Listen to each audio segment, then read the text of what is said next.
No Brasil, o problema já não chega a ser ideológico, tá certo? O problema ideológico no Brasil está resolvido, o Brasil já é comunista, pô, acabou.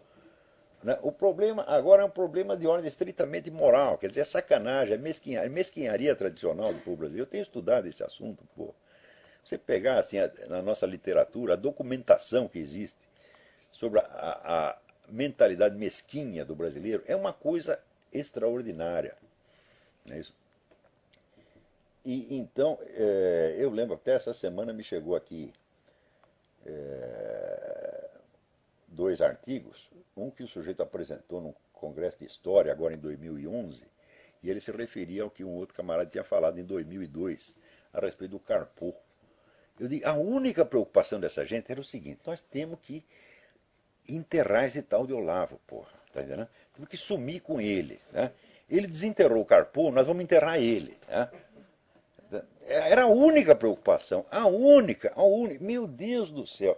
Agora, para você ter ideia, eu vou até ler aqui um negócio para você ter ideia, não está pronto ainda. Quando estiver pronto eu coloco na internet. Mas olha, quando saiu o primeiro volume dos Ensaios Reunidos de Otto Maria Carpo, recolocando à disposição dos leitores um dos bens mais preciosos e injustamente esquecidos do patrimônio literário nacional, a inteligência esquerdista, culpada ela própria do esquecimento, reagiu com aquela mesquinharia, aquela baixeza, aquela calhordice que faz dela, no cenário intelectual do mundo, um fenômeno único e incomparável. Não podendo negar atenção ao ressurgimento editorial daquele que foram um dos seus ídolos no tempo da ditadura, mas não querendo confessar que sua dívida de gratidão para com ele acabava de ser paga por um inimigo do Grêmio, fez o devido alarde da edição, sem mencionar o nome do preparador da obra, também autor das 700 notas de rodapé que acompanhavam o texto, e de uma introdução de quase 100 páginas que Alberto Dines, exceção honrosa no silêncio geral, celebrou como o melhor estudo até então publicado sobre o grande crítico austro-brasileiro. Nem todos os enfesadinhos, no entanto, participaram uniformemente daquilo que na época chamei Operação Vaca Amarela. Alguns apelaram a outras formas de boicote. Zenir Campos Reis, no artigo Um Começo, publicado em 2002 na revista Teresa, do Departamento de Letras da USP, chegava a citar o nome proibido, mas só para acusá-la de duas gralhas tipográficas, praticamente inevitáveis num livro de 800 páginas, e de fazer, a propósito da evolução intelectual do Carpo, conjecturas indemonstráveis, entre aspas. Ele não dizia quais. Nada havia de original nisso. Mais ainda que o silêncio ostensivo recomendado pelo Sr. Milton Temer, as alusões lacônicas, desprovidas de qualquer explicação, têm sido a modalidade de discurso constante e invariável com que essa gente trata da minha pessoa. O procedimento tem dois méritos indiscutíveis. De um lado, dá a impressão de que as más qualidades, assim compactamente atribuídas a mim, são coisa tão provada e arquissabida que só um ignorante precisaria de mais de uma ou duas palavras para reconhecê-las à primeira audição como verdades finais. Para não passar por burro, o ouvinte faz que sim com a cabeça e fica o duvidoso por certo. Em segundo lugar, o emprego desse expediente confere ao usuário aquela aura de sapiência profunda que a memória ancestral associa à brevidade da fala. Pacheco, o personagem de Essa de Queiroz, descobriu a fórmula: digas pouco para que imaginem que sabes muito. Foi assim que, sem nunca ter dito ou feito nada que prestasse, granjeou fama de gênio. Tal foi o método do professor Reis, como hoje o de Caio Navarro de Toledo, João Carlos Quartini de Moraes e tantos outros. Para não dizer que seu artigo não valia nada, tinha ao menos a utilidade de chamar a atenção para um aspecto do estilo de Carpo que qualquer leitor culto tem a obrigação de perceber à primeira vista, mas que num meio iletrado como é o das faculdades de letras, pode mesmo dificultar o entendimento dos textos e por isso mereceu do articulista um esclarecimento didático em tom de advertência indispensável. Refiro-me ao uso frequente do discurso indireto livre, em que o crítico, explicando as intenções de um autor, assume a palavra em nome dele sem aspas nem citações. Esse é um dos encantos mais típicos da prosa de Carpo. Só analfabetos funcionais podem falhar em distinguir aí, por instinto, o que é a opinião dele, o que é do autor comentado e o que é a ambiguidade proposital, expressão artística de uma dúvida em aberto. De fato, isso é muito gostoso no Carpo. Né?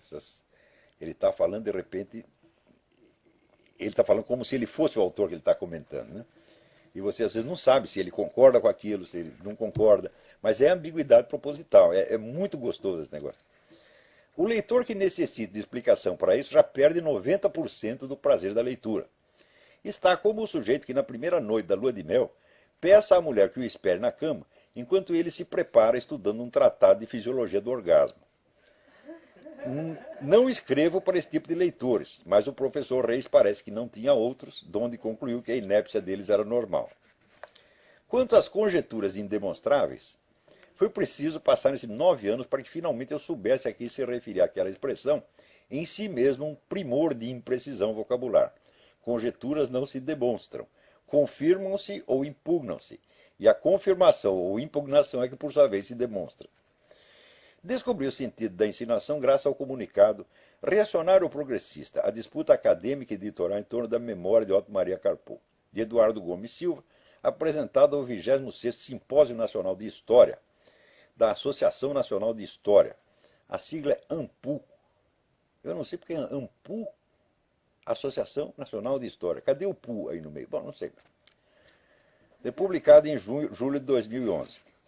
Escrito para dar apoio retroativo ao protesto de 2002 contra as minhas conjecturas indemonstráveis, esse trabalho é um forte indício de que já no período transcorrido desde então, o círculo de alunos e admiradores do professor Reis evoluiu do analfabetismo funcional ao analfabetismo stricto sensu.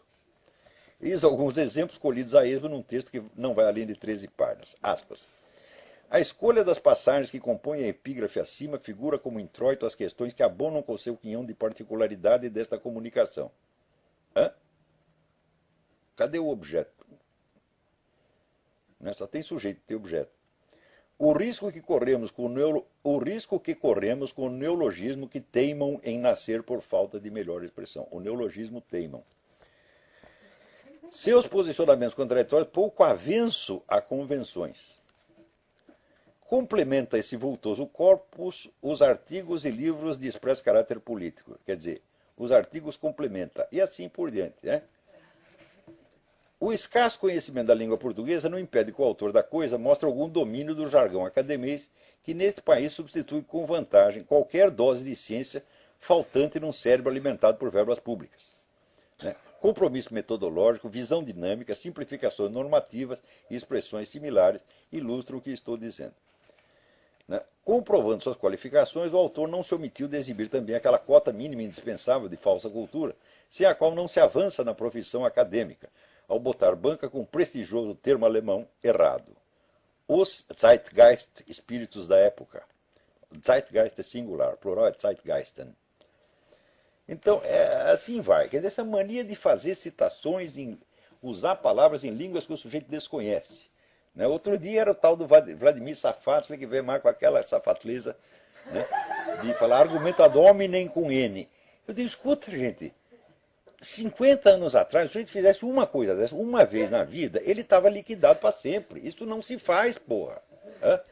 Eu me lembro, quando eu comecei a trabalhar no jornalismo, tinha um grande editor de texto, grande, chamado Ciro Franklin de Andrade na Folha. Né? E o Ciro pegava as matérias do repórter e fazia lá as correções, e quando aparecia um treco desse, ele recortava e pendurava no mural, para humilhação pública do desgraçado. Você está entendendo? Então eles faziam uma vez, 2 vezes, 3 vezes. Na terceira vez estava na rua. Agora, esses camaradas, professores de universidade, que são líderes intelectuais, eles faziam uma atrás da outra. E já ninguém liga. Por quê? Porque não tem quem os fiscalize. A audiência é mais burra ainda do que eles, meu Deus do céu. Então, o que você espera? Né? Pessoas, você acha que o Brasil vai melhorar? Mas não vai melhorar. Por quê? Veja, os intelectuais, por definição, são pessoas mais inteligentes do que a média. Se os intelectuais estão assim, você imagina onde está a média, porra. Agora, você pensa que isso acontece na Zâmbia? Na Serra Leoa? No Paraguai? Não. Né? A Zâmbia, eu estava lendo outro dia, a Zâmbia está no franco progresso, olha lá, os caras estão ganhando dinheiro, estão indo para frente, tem boas universidades, tem a Universidade da Zâmbia na lista das melhores. Né? Eu digo, porra, então passou o tempo que você se referia à Zâmbia como se fosse o cu do mundo. Não, o cu do mundo é aí. E olha que é um cuzão. O tamanho do negócio. Tá entendendo? Vocês estão lá, vocês estão que nem aquele sujeito que vocês viram no YouTube, o sujeito estava limpando o cu do elefante, E o elefante decidiu sentar. Né? E o cara ficou lá dentro atolado. Quer dizer, foi sorte dele, porque se não entrasse, ele seria esmagado. Mas vocês estão no cu do elefante, gente. Vocês não perceberam ainda, não? Quer dizer, a coisa é muito desmoralizante. É terrível o que está acontecendo no Brasil. Não tem paralelo na história do mundo. Quando você fala que foi uma onda de estupidez que se abateu, sim, nos anos 30, por exemplo, o pessoal acreditar naquela pataquada nazi-fascista, então fala, bom, é um vexame intelectual. Fala, porra, mas os intelectuais nazifascistas sabiam escrever. Se não soubesse, ninguém ia levar os caras a sério. Levava a sério justamente porque escrevia bem, era pessoa inteligente. Então, quer dizer, a estupidez estava no nível ideológico, mas não no nível gramatical, não no nível lógico elementar. Não é assim.